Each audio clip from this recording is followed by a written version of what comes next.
Good morning. It is Friday, September 5th, 2014. A Fox News alert. Meet one of America's most wanted, the son of an American doctor raised in Boston, educated at one of our top schools in the nation. Now he's working for ISIS and leading the terror army's social media campaign. What we are learning about him this morning will shock you. And the Department of State folks, not always tough on ISIS, but they are tough on Bill O'Reilly?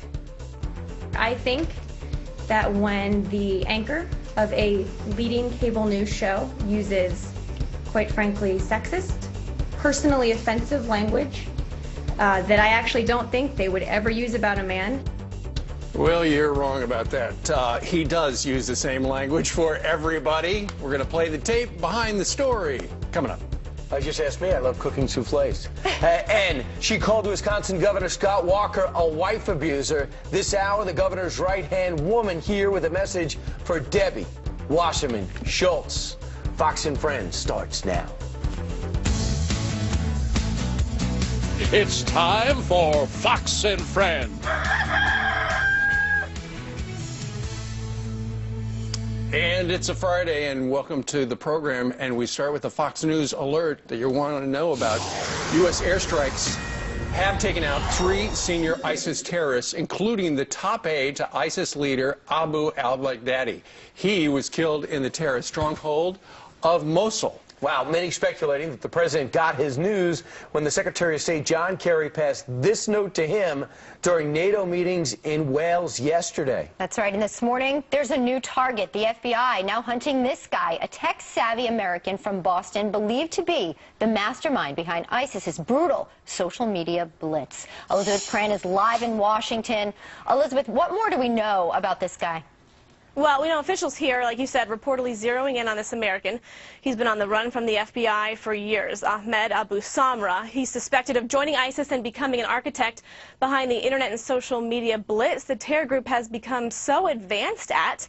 That includes gruesome YouTube videos and Twitter propaganda posts. He grew up, graduated from college in Boston, even making the dean's list in undergrad, reportedly traveling back to the Middle East back in 2004, where he worked essentially on media outreach for al-Qaeda in Iraq. This is the kind of person that law enforcement has been very concerned about.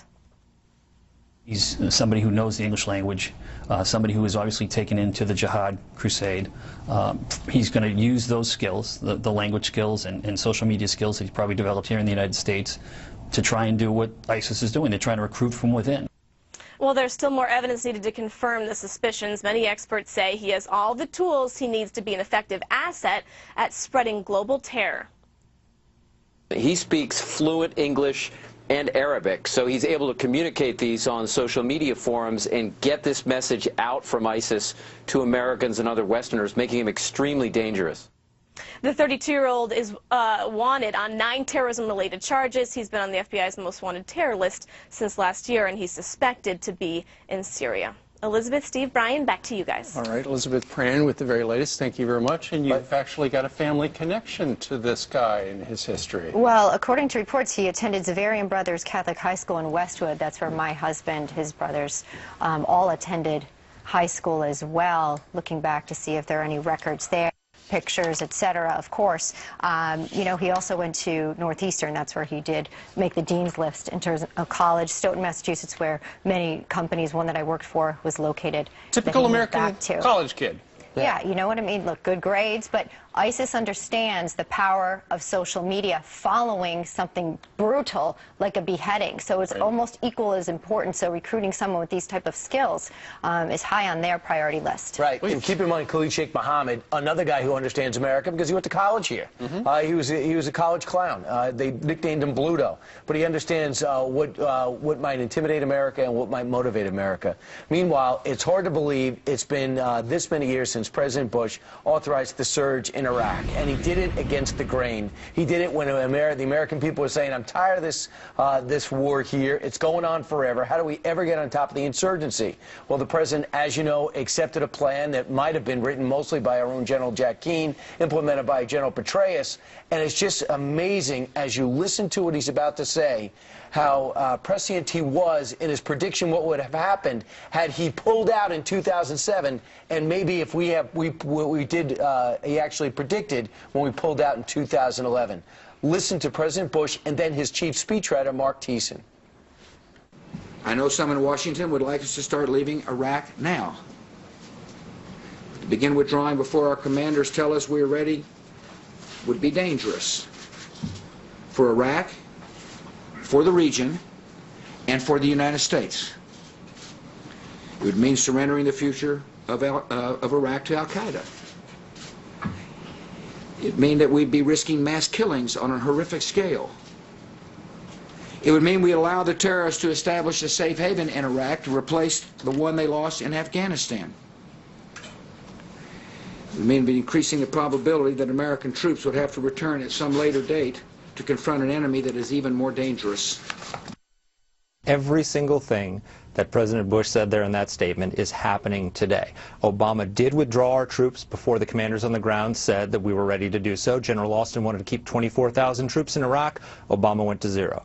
President Bush said that if we did that, there would be mass killings on a horrific scale. What are we seeing? Mass killings on a horrific scale.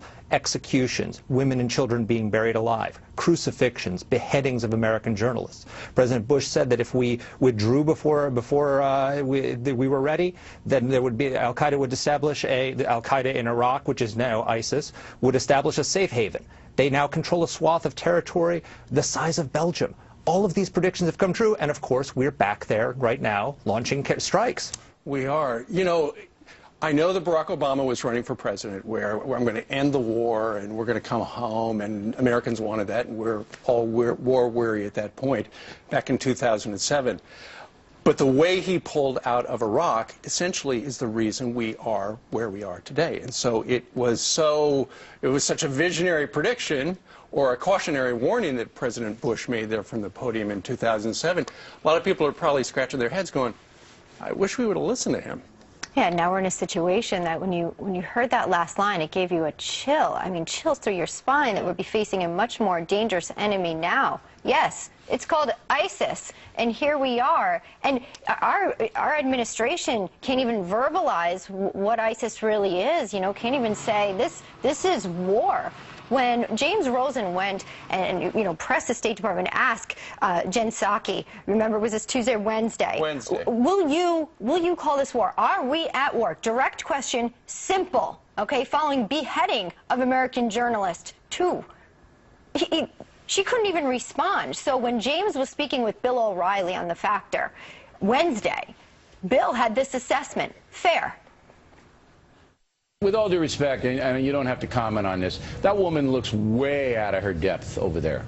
Just the way she delivers, it just doesn't look like she has the gravitas for that job. Okay, so he says she doesn't have the gravitas for the job, and you look at her resume, and she essentially was a spokesperson for a bunch of politicians. Where's her, her background in world affairs? She, according to what I've seen, she doesn't really have one. Nonetheless, yesterday, Deputy Spokesperson at the Department of State, Marie Harf, said that Bill O'Reilly, he's talking about her colleague. He's clearly a sexist. Listen. I think that when the anchor of a leading cable news show uses, quite frankly, sexist, personally offensive language that I actually don't think they would ever use about a man against the person that shares this podium with me, I think I have an obligation, and I think it's important to step up and say that's not okay. Yeah, I mean, there's a lot of things you could say about Bill O'Reilly, and he'd welcome them. There's a lot of people, you could insult him, you might be accurate, you could compliment him, you might be accurate. But in terms of being a sexist, I don't think you're watching the show. Right. He's an equal opportunity complimenter and offender. Here's an example of Bill O'Reilly looking and noticing a few things about Josh Earnest. Josh Earnest, okay. He looks to me to be befuddled. I mean, Jay Carney, you may not have liked him, but he looked like he understood the process. Mr. Earnest doesn't look like he has a lot of credibility. So there you go. Bill O'Reilly does not like men. Really? Yeah. Doesn't Equal critique. That was less than 10 days ago.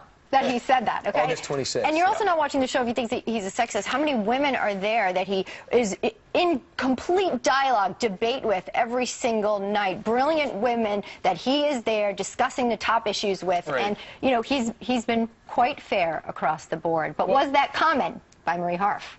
All right.